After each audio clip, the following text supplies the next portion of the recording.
Kapolres Aceh Tenggara KBP Yulhenry SH SIK MIK bersama pengurus Bayangkari Cabang Aceh Tenggara turun langsung meninjau posko pengungsian korban banjir di Desa Bener Bepapa, Kecamatan Ketambe, Kabupaten Aceh Tenggara.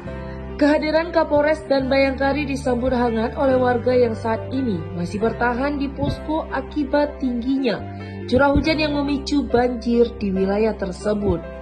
Ini kami dari Polres sama Bayangkari, anggota ya. Ini kondisinya. Jadi nanti untuk pembagian bantuannya kita tahu proporsinya bagaimana ya.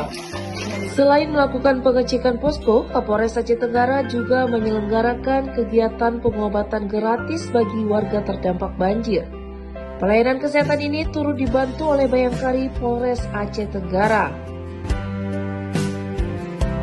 Kapolres Aceh Tenggara KBP Yulhenry menyampaikan bahwa kegiatan ini merupakan wujud kepedulian Polres Aceh Tenggara terhadap masyarakat yang sedang mengalami musibah.